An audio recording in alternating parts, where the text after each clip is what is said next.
Hello Bobcats, Mr. Flato here. Welcome back to the last week, half week of the 2015-2016 school year.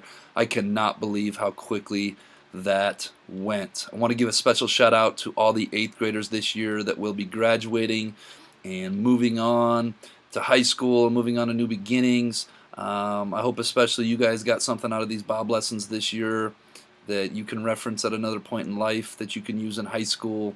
Let's remember, all of you need to be graduates. All of you need to follow your hearts and get ready to go out and make the world a better place. So we're going to finish up this week's Bob lesson talking about the last interest type, which was social. And then I threw in a couple summer tips for you guys over the summer. And for you 6th and 7th graders, I will be back next year with bigger and better Bob lessons and hopefully incorporating more of you and more students in this. So without further ado, let's get rolling on Bob Lesson 33. This is the last Bob lesson of the school year. This one will be a little shorter too. Again, best of luck to all the 8th graders. You guys were so awesome. You made my first year here above and beyond what I thought it would be, and a lot of that is to you. We got some really special 8th graders, and I can't wait to see, along with your teachers and administrators, to see what you guys go do in high school and where you go and how you make your mark on the world. So here we go, Bob Lesson 33. Make it a great short week at the Helena Middle School, and everybody have a super safe summer. All right, Bob Lesson number 33. We're going to finish up with social interest types, which is what I am and the majority of your teachers are, and then I'm going to talk quickly about some summer tips for you guys for summer vacation. But first, as always, let's be our best at HMS. Let's be safe. Let's be responsible. Let's be respectful. And let's be a learner. All right, we are back to the hexagon of Holland interest types, and we are down in the orange now talking about social. And social people are a lot of times more extroverted. They prefer direct service or helping opportunities involving advising, counseling, coaching, mentoring, teaching, or group discussion. They're drawn to humanistic or social causes. And quite frankly, social interest types like careers or like jobs where they get to interact and work with other people. Social interest types do not work autonomously a whole lot. They work with other people in group collaboration or helping other people. And so if you're somebody that likes being around other people, there's a very good chance that you are a social interest type. So let's talk a little bit more in depth about some of the characteristics. Social types are helpers, people who like helping and doing things for others. And of course, if you do things for others and you like that, you're probably kind, you're probably generistic, you're probably altruistic, which it basically is a fancy word that means doing something for somebody else.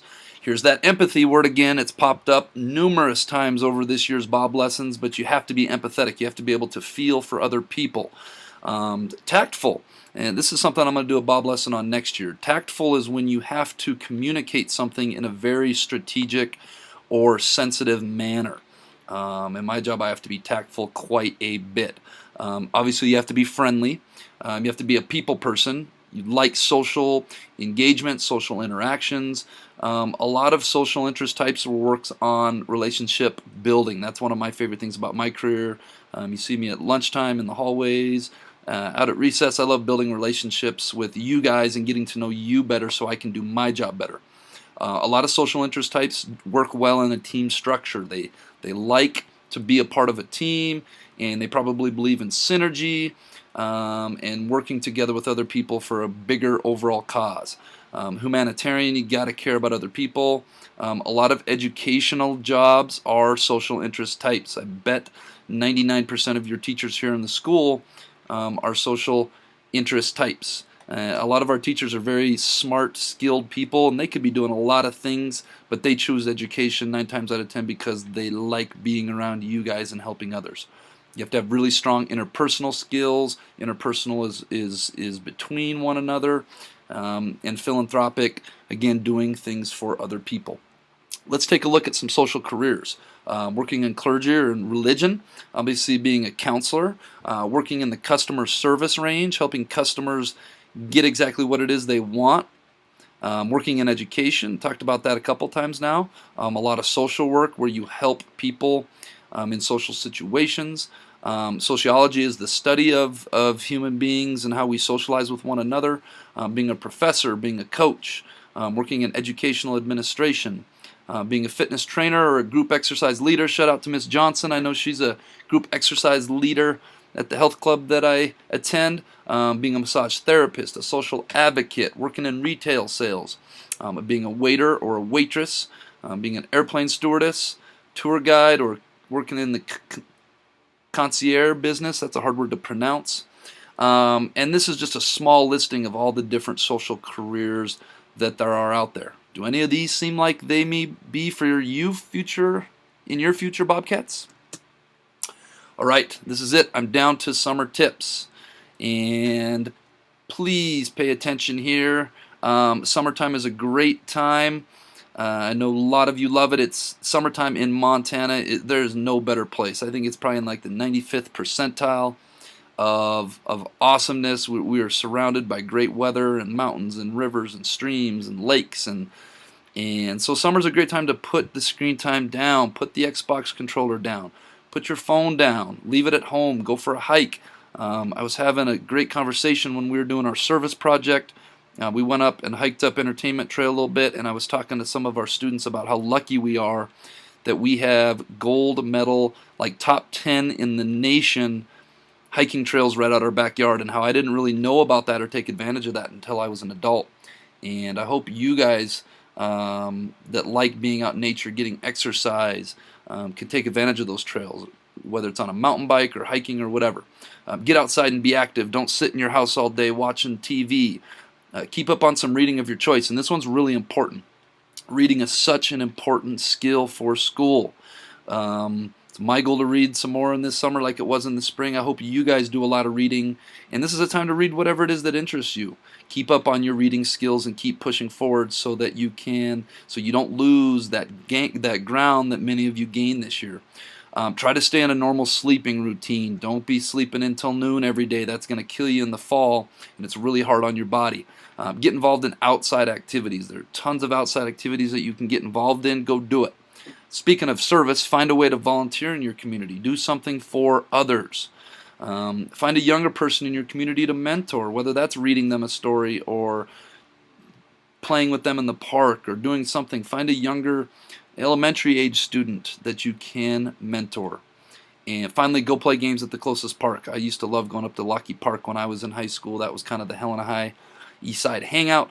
So I hope some of these summer tips work for you guys.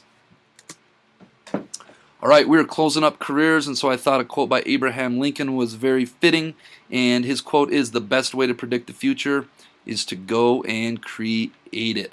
And that's my goal as we're finishing up this career month and career unit. Is you don't have to have it figured out today. You don't have to have it figured out tomorrow. But I want you guys to start thinking about what it is that I'm interested in. How am I going to spend those 62,400 hours when I am an adult? I promise you life is so much better if you wake up every day doing something that fulfills your sense of purpose and doing something that your heart is into. And that's the most exciting thing about where you guys are at right now in life, is anything you want to be is right out in front of you. You just got to go work for it, and you got to go get it. All right, my last JellyBean question of the week winners are Jared Renner. Jared, thanks. That was an awesome picture with the computer and Bob you put on there. And Anna, Race, Run, Kali, Olivia Martinez, and Lotus Port Moel. Great job. JellyBean question of the week winners, come hit me up very soon. All right, folks, this is it for the 2015-2016 school year. You guys made my first year here so awesome. I can't wait to continue to watch you 6th and 7th graders grow next year, and all you 8th graders again. Wish you nothing but success in high school. I'm going to give you one piece of advice. Be good to people and work hard, and that will get you very, very far in life. Please come back and say hi sometime next year. I'd love to see as many faces as possible. Everybody else, can't wait to see you next year. And of course, let's make a great summer.